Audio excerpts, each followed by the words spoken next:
Bonjour à tous, c'est Vivi Moon. Je vous présente Ma vie en mots de Flavia Mazenin-Salvi aux éditions Le Courrier du Livre.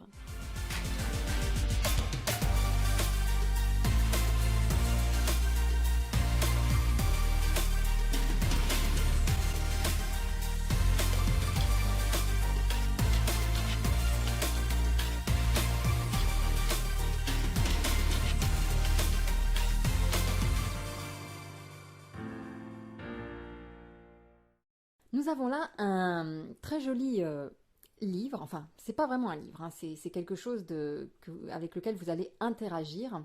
Voilà, il est assez épais et il a une très jolie texture.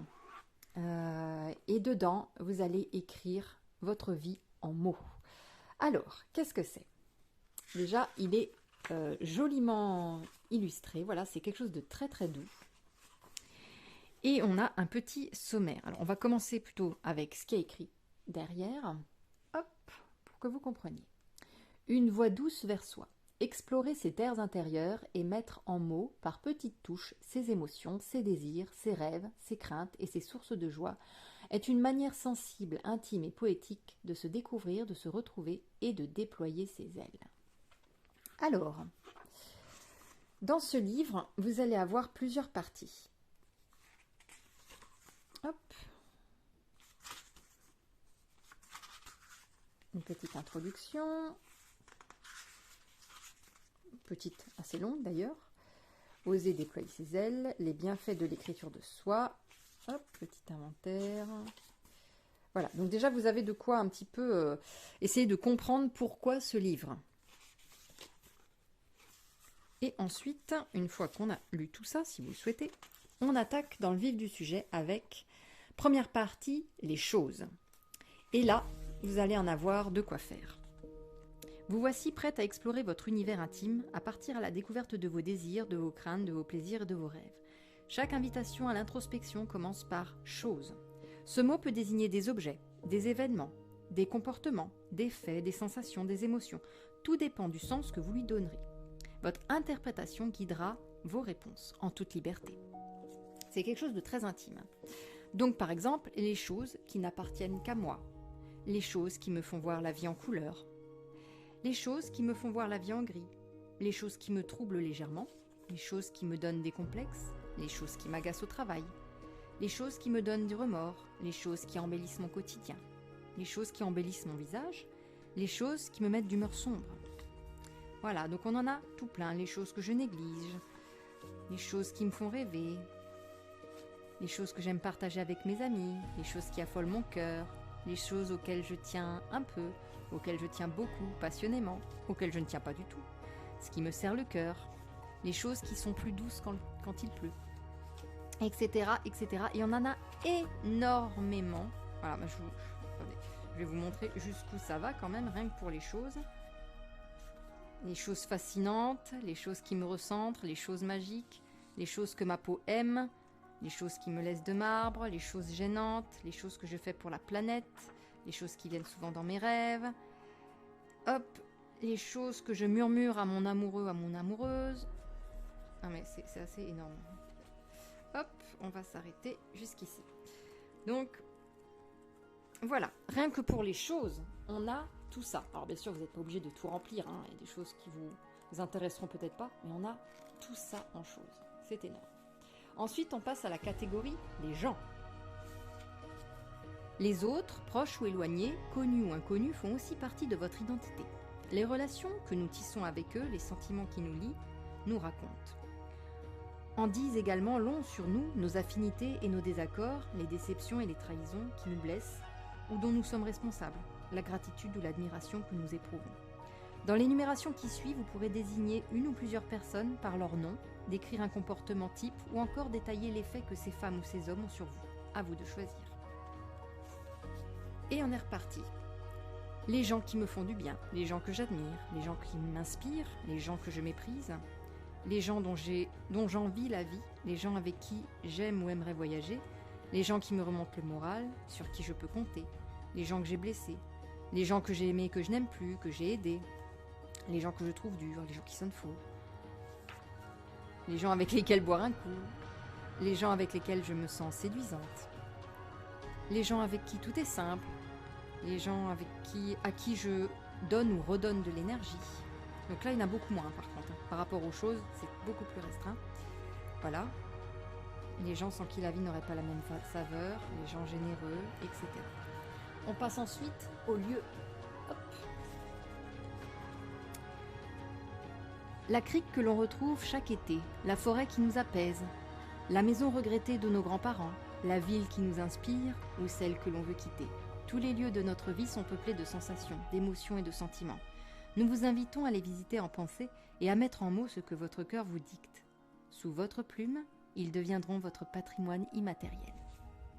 Donc les lieux qui me font rêver, les lieux qui me ressourcent, les lieux où je me sens chez moi, les lieux angoissants, les lieux qui me donnent de l'énergie, les lieux propices au surnaturel, les lieux tristes, les lieux que je ne veux plus revoir, les lieux pour faire la fête, les lieux pour faire l'amour, lieux pour méditer, lieux pour me sentir coupé de tout, qui me font frissonner, abîmer, les lieux qui s'émerveillent, les lieux où je me sens en contact avec l'univers, les lieux que je ne reconnais plus, les lieux qui ont marqué mon enfance, les lieux délicieux en hiver, au printemps, en été, au automne, etc. Les lieux inspirant la nostalgie, les lieux inaccessibles qui me dépaysent, etc., etc. Et aussi, hop, un petit inventaire à la Prévert. Un cadeau avant de nous quitter, ou plutôt 3, un inventaire à la Prévert, une chasse aux souvenirs à la Pérec et 10 méditations zen. 3 propositions qui n'ont rien à voir les unes avec les autres. C'est justement pour cela que nous les avons choisies. Fidèle à l'esprit hétérogène, composite et foisonnant de ce journal, elle apporte la dernière touche inattendue à votre autoportrait. Donc là, on a un exemple avec l'inventaire à la Prévert. C'est un poème donc de Jacques Prévert qui est à l'origine de cette expression qui désigne une liste d'éléments hétéroclites engendrant la confusion. Mais l'original a le pouvoir merveilleux de dessiner des tableaux et de raconter des histoires que seul notre imaginaire et notre sensibilité peuvent saisir. Il faut pour cela le lire à voix haute et laisser les images venir à soi. Donc là, Prévert, il a écrit une pierre, 2 maisons, 3 ruines, 4 fossoyeurs, un jardin, des fleurs, un raton laveur, une douzaine d'huîtres, un citron, un pain, un rayon de soleil, une lame de fond, 6 musiciens, une porte avec son paillasson, un monsieur décoré de la Légion d'honneur. Un autre raton laveur, un sculpteur qui sculpte de Napoléon, la fleur qu'on appelle souci, 2 amoureux sur un grand lit, un receveur des contributions, une chaise, 3 dictons, 3 dindons, un ecclésiastique, un furoncle, une guêpe, etc. À votre tour maintenant de jouer avec les mots. Et vous pouvez faire exactement la même chose, créer votre propre inventaire. Ensuite, il y a « Je me souviens ». Je me souviens que Reda Kerr est passée en attraction au cinéma de la Porte de Saint-Cloud. Je me souviens que mon oncle avait une 11 chevaux immatriculée 7070 RL2. Je me souviens du cinéma Les Agriculteurs et des fauteuils club du Caméra et des sièges à 2 places du Panthéon. Je me souviens de Lester Young au club Saint-Germain. Il portait un complet de soie bleue avec une doublure de soie rouge. Je me souviens de Rancani, de Brambilla et de Jésus Mujica, et de Zaf l'Éternel, lanterne rouge.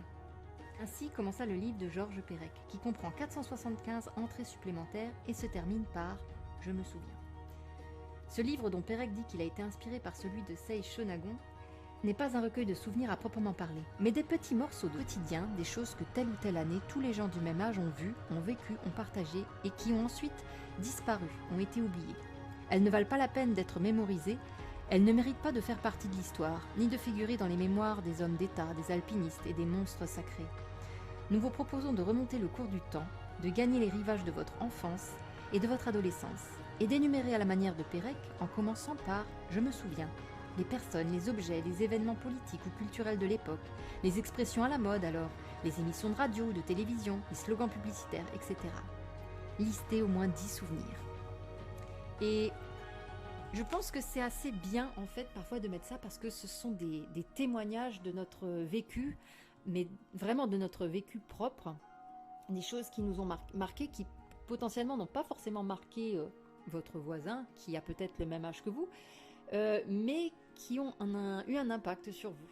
Et un jour, quand vous serez vieux et que vous relirez ça, ce sera comme boire à la fontaine de Jouvence. C'est se replonger un petit peu dans sa jeunesse. Et je trouve que ce qui est important, c'est pas forcément les grands événements de l'histoire, c'est vraiment les petites choses qui ont marqué votre histoire à vous. Et pas que votre mariage, la naissance de vos enfants, mais les petites choses qui vous ont touché. Un souvenir, ça peut être une couleur, quelque chose. Enfin, moi, je sais qu'il y a un souvenir que je sais pas pourquoi je parle de ça maintenant, mais parce que je parle des couleurs. Mais je me rappelle, par exemple, d'une fille quand j'étais à l'école qui avait une barrette à cheveux vert pomme, un peu métallisée comme ça. Elle était devant moi et elle avait cette barrette vert pomme métallisée et j'avais adoré cette couleur vert pomme. En tout cas en métallisé, c'était le côté métallisé. Et maintenant, chaque fois que je vois, ce qui est assez rare, hein, parce que c'est pas non plus une couleur très, très courante, mais chaque fois que je vois une voiture avec cette couleur vert pomme métallisé, ben ça me plaît, ça me procure de la joie en fait. Donc ce sont des petites choses qui ne valent rien, on va dire, ça ne fait pas avancer l'histoire, mais je trouve qu'ils font du bien à l'âme, font du bien à nous-mêmes en fait, de noter ces petites choses. D'ailleurs, il faudrait que je le note. C'est vraiment des souvenirs intimes qui ont des petits impacts par-ci, par-là. Donc voilà pour ce joli petit cahier qui peut être intéressant. Alors libre à vous de le remplir en entier ou pas, hein, c'est à vous de choisir.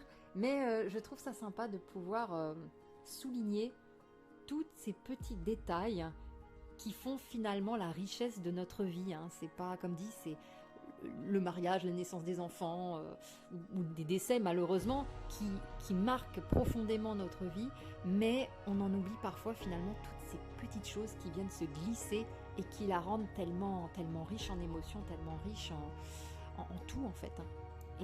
Et pouvoir avoir cette trace quelque part, je trouve ça super intéressant pour les années à venir. Bien évidemment, vos enfants, si un jour vous en avez, ou si vous en avez, pourraient lire ça.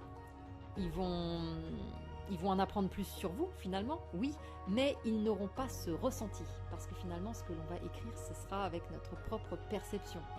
Voilà, donc il y aura moins d'impact sur les enfants que sur vous, mais quand vous serez vieux, peut-être que de relire ça, ça va vous créer voilà, comme un rafraîchissement pur de vos souvenirs et de vos émotions.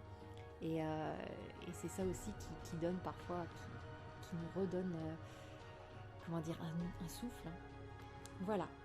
Donc j'espère que ça vous aura plu. Je vous fais plein de gros bisous et je vous dis à très bientôt. Prenez soin de vous.